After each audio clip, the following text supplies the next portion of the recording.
और ये आपका 6.5 उत्तरी अक्षांश। यदि पृथ्वी अपने एक्सिस पे घूमे, अपने अक्ष पे रोटेशन करें, तो उसको क्या कहेंगे? रोटेशन या फिर घूर्णन। ठीक। यदि यही पृथ्वी सूर्य के जो चारों ओर चक्कर लगाए, उसको हम कह देंगे रिवॉल्यूशन या फिर परिभ्रमण। अब यदि बात करें, पृथ्वी अपने अक्ष पे जो है 23.5 क्या है? झुका हुआ है। जैसे ये रहा आपका अर्थ, ठीक, और ये एक्सिस से 23.5 डिग्री क्या है? झुका हुआ है। लेकिन यदि हम बात करें कि वो, अब हम बात करते हैं कक्षीय समतल की। कक्षीय समतल क्या होता है? कक्षीय समतल आप कहते हो ऑर्बिटल प्लेन। इसको क्या कहेंगे? Orbital plane. ऑर्बिटल प्लेन क्या होता है? ऑर्बिट मतलब जब पृथ्वी सूर्य के चारों ओर चक्कर लगाता है, तो उस जो पाथ होता है उसको हम ऑर्बिटल बोलते हैं, और उस प्लेन को हम ऑर्बिटल प्लेन बोलते हैं। यदि अपने एक्सिस पे 23 डिग्री क्या है? झुका हुआ है, लेकिन ऑर्बिटल के साथ कितना डिग्री का एंगल बनाएगा? तो ये आपका ऑर्बिटल आपका ये हो जाएगा, ये परपेंडिकुलर। तो यहाँ पे आपका ऑर्बिटल तो 90 टोटल होता है, लेकिन 23 23.5 डिग्री तो उसने बना दिया है कक्ष से। मतलब यदि हम बात करें कि 23.5 डिग्री तो एक्सिस से जो है झुका हुआ है, पर यदि हम बात करें अपने पाथ से, जिस पाथ पे चक्कर लगाता है, वहाँ वो प्लेन हो जाएगा।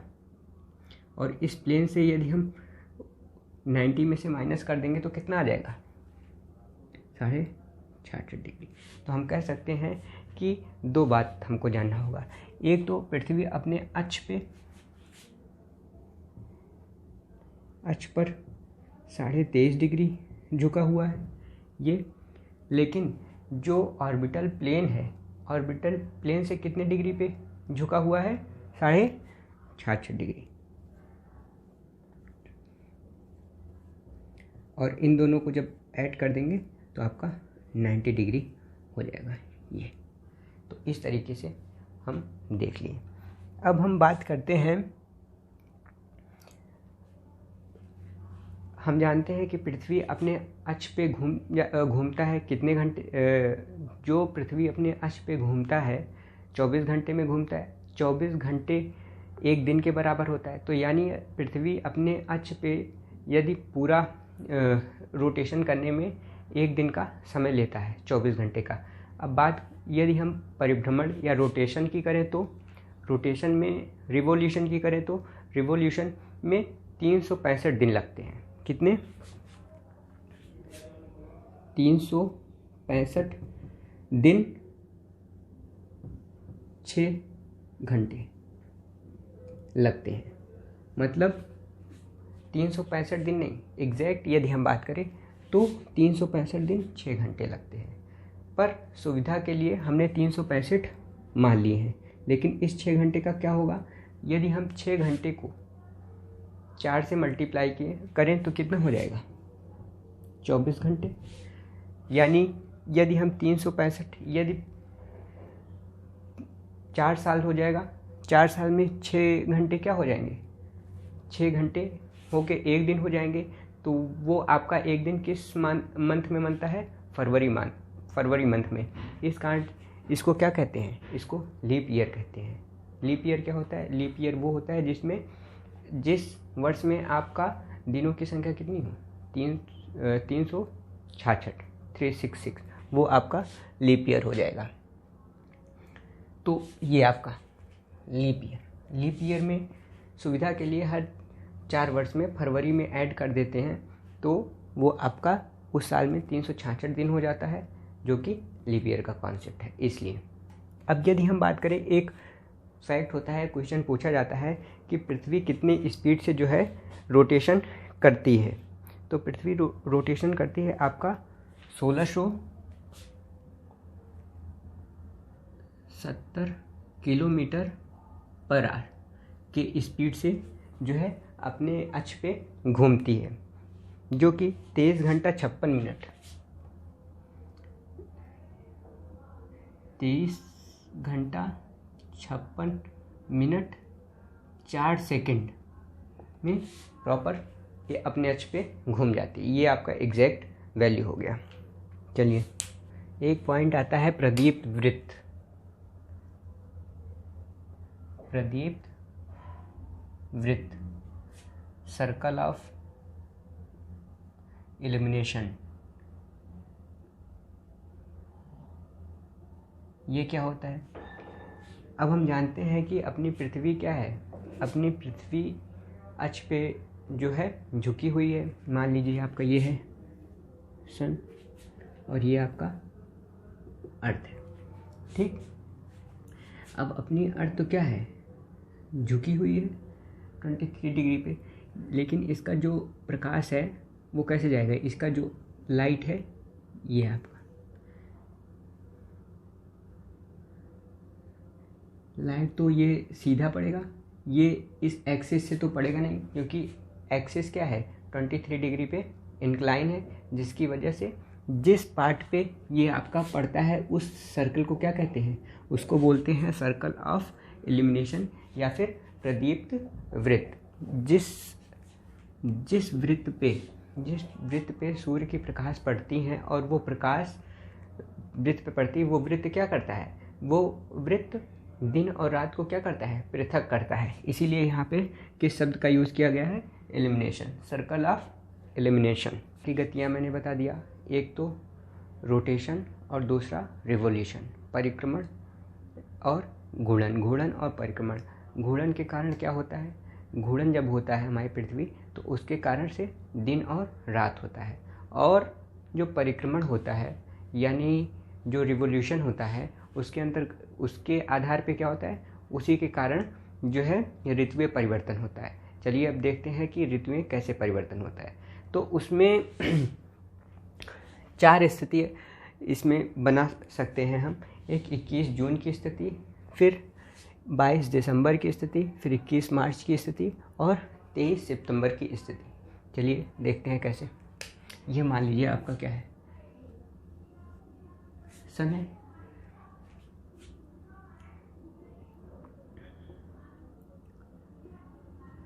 आपका अर्थ है।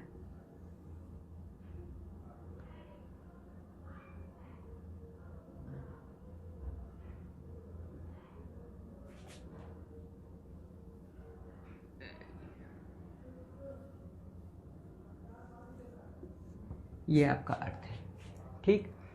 अब यदि हम 21 जून की स्थिति की बात करें, 21 जून की, अब 21 जून में क्या होता है? हम जानते हैं पृथ्वी इस साइड झुकी हुई है।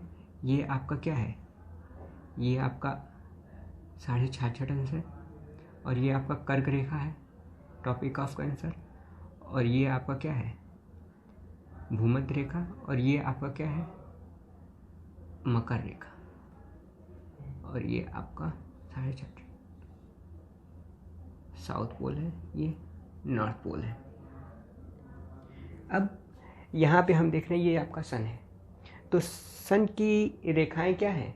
सन का जो लाइट है वो डायरेक्ट ज़्यादातर पार्ट किस पे पड़ रहा है? अगर हम देखें तो कर्क रेखा पे सीधी पड़ रही है। कर्क रेखा पे सीधी पड़ने के कारण, ट्रॉपिक ऑफ कैंसर पे पड़ने के कारण इस पार्ट में क्या होता है? इस पार्ट में सबसे अधिक गर्मी पड़ती है, जिस कारण से यहाँ पे क्या होता है? जो ध्रुव है, जो आपका नॉर्थ पोल है, वहाँ पे 6 माह क्या होता है? 6 माह दिन होता है और 6 माह क्या होता है? रात। ऐसी स्थिति निकल के आती है। यही कारण है यहाँ पे, चूँकि कर्क रेखाएं हैं, इसीलिए इंडिया में चूँकि बहुत ज़्यादा गर्मी पड़ती है और गर्मी पड़ने का सबसे ज़्यादा बड़ा दिन होता है। यहाँ पे दिन सबसे बड़ा होता है और सबसे छोटा क्या होता है? रात। इसीलिए कहा गया है कि 21 जून का जो है दिन सबसे बड़ा दिन माना जाता है, क्योंकि यहाँ पे हम देख रहे हैं कि सूर्य की किरणें किस पे पड़ रही हैं, डायरेक्ट कर्क रेखा पे। तो कर्क रेखा पे जो जो कंट्री होगी उन पर क्या होगा, सूर्य के प्रकाश कैसे होंगे, सीधे पड़ेंगे और सबसे ज़्यादा वहाँ पे दिन होगा। जबकि मकर रेखा पे क्या होगा, इस समय शीत होगा। ठीक, समर हेमिस्फीयर होगा। इसको क्या कहते हैं, इसको बोलेंगे समर हेमिस्फीयर और इसको बोलेंगे आपका विंटर हेमिस्फीयर। अब बात करते हैं, ये आपका 21 जून का स्थिति हो गया। अब इसके उल्टा 21 दिसंबर की स्थिति में बात करते हैं। ये आपका 21 दिसंबर की स्थिति है। अब हम देख रहे हैं कि ये आपका मकर रेखा है। क्या है, मकर रेखा, ट्रॉपिक ऑफ कैप्रिकॉर्न। तो यदि हम बात करें सन के सामने ये वाली लाइनें क्या पड़ती है, यहाँ पे प्रकाश सीधा पड़ता है, मकर रेखा।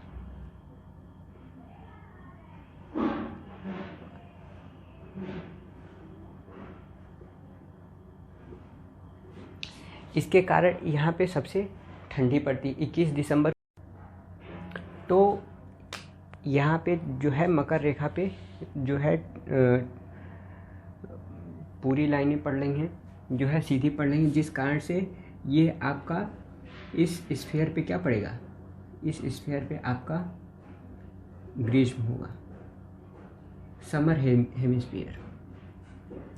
अब यदि बात करें कर्क रेखा पे, तो कर्क रेखा पे यहाँ पे सूर्य की किरणें नहीं पड़ रही हैं, जिसके कारण से यहाँ पे क्या होगा, यहाँ पे 21 दिसंबर में ठंड पड़ेगी। यही कारण है जो कर्क रेखा पे जो कंट्री है जैसे भारत, यहाँ पे हम लोग का क्या है 21 दिसंबर की सबसे ठंड है। और जबकि जो साउदर्न हेमिस्फीयर में जो कंट्री है वहाँ पे बहुत ज़्यादा गर्मी पड़ती है। यही कारण है कि ऑस्ट्रेलिया में 25 दिसंबर को, ये आप पॉइंट याद करिएगा, 25 दिसंबर को ऑस्ट्रेलिया में क्या मनाया जाता है, समर में क्रिसमस मनाया जाता है, समर में क्रिसमस मनाया जाता है। ये आपका फैक्ट याद होना चाहिए। अब बात करते हैं यहाँ पे, चूँकि साउदर्न हेमिस्फीयर में क्या होता है, जो दिन होता है क्या होता है, बड़ा होता है, जबकि रातें क्या होती हैं, छोटी होती हैं। जबकि कर्क रेखा वाले में क्या होता है, कर्क रेखा में ठंड होता है। ये आपका कैसा हो जाएगा, विंटर हेमिस्फीयर, सॉरी ये आपका ये वाला है ना, तो ये आपका हो जाएगा समर हेमिस्फीयर और ये आपका हो जाएगा विंटर हेमिस्फीयर। यानी ये ग्रीष्म ऋतु का गोलार्ध हो जाएगा और ये शीत ऋतु का गोलार्ध हो जाएगा, क्योंकि यहाँ पे जो आपका मकर रेखा है वो नीचे साइड है। अब बात करें यहाँ पे, तो अब यहाँ पे जो है 6 महीने की क्या हो जाएगा, दिन रात अपोजिट हो जाएगा। अब बात करते हैं 21 मार्च और 23 सितंबर। 21 मार्च की स्थिति,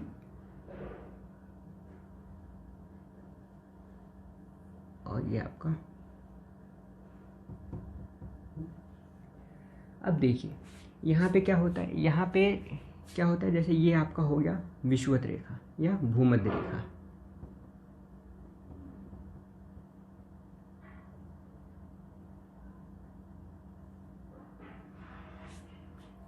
विषुवत रेखा, इक्विनॉक्स कहते हैं इसको,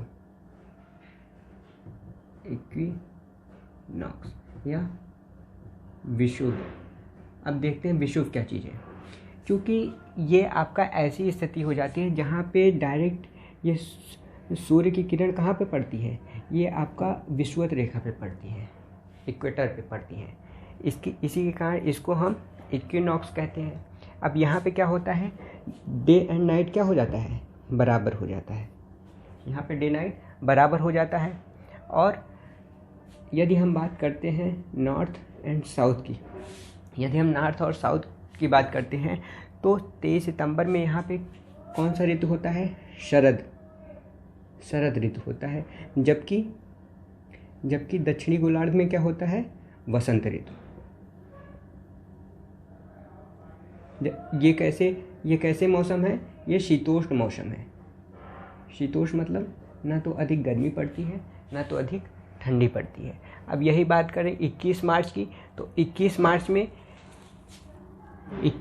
में ये आपका है विषुवत रेखा, यहाँ पे डायरेक्ट पड़ता है। जब आप इसको 3D में विजुलाइज करेंगे तब ज़्यादा क्लियर होगा। यहाँ पे ये तो क्लियर हो रहा है क्योंकि ये सीधे हमको दिखाई पड़ रहा है, लेकिन यहाँ पे पीछे की बारी बात हो तो यहाँ पे क्लियर नहीं दिखाई पड़ रहा है। यदि हम उसको प्रैक्टिकल करके देखेंगे तब ज़्यादा क्लियर से दिखेगा।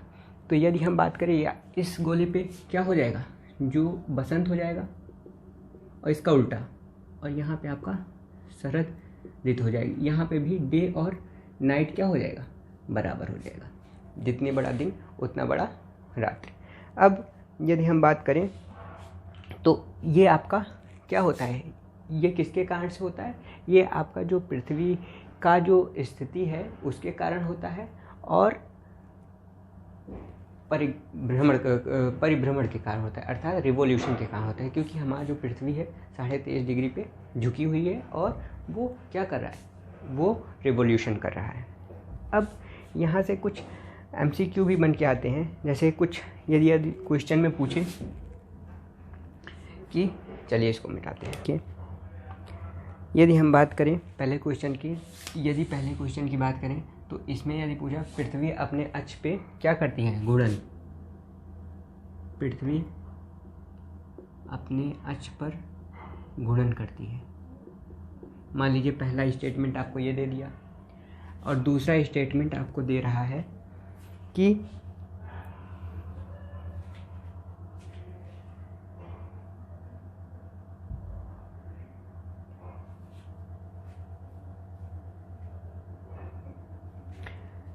यदि दूसरा स्टेटमेंट दे रखा है कि पृथ्वी सूर्य के चारों ओर क्या करती है, पृथ्वी सूर्य के चारों ओर क्या करता है, परिभ्रमण करता है।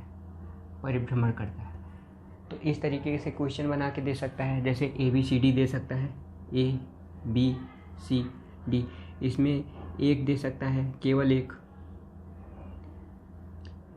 only 1, only 2, या 1 and 2, या कोई नहीं, none of these। ठीक, तो इसमें कौन सा जाएगा, इसमें पहला भी सही है और दूसरा भी सही है, इसमें आपका C करेक्ट आंसर हो जाएगा। इस तरीके के क्वेश्चन आया हुआ है। अब यदि हम दूसरे क्वेश्चन की बात करें,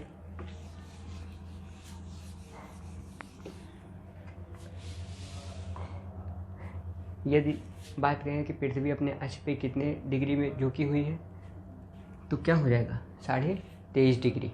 ठीक, अब यदि हम बात करें दूसरे क्वेश्चन की, तो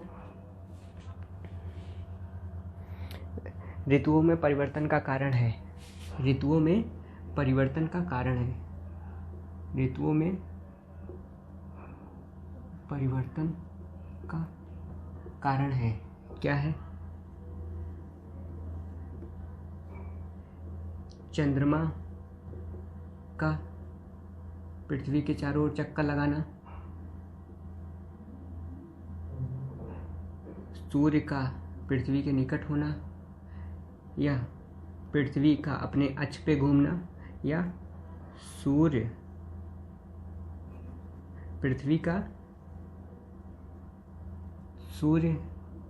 का परिक्रमण करना तथा पृथ्वी की स्थिति। तो ये आपका फोर्थ ऑप्शन क्या हो जाएगा, करेक्ट हो जाएगा। इस तरीके की दी है, इस तरीके कई से MCQ दिए हैं। यदि हमको कॉन्सेप्ट क्लियर रहेगा तब हम इसको आसानी से सही कर सकते हैं। ठीक, तो अब मिलते हैं नेक्स्ट वीडियो में। Thank you.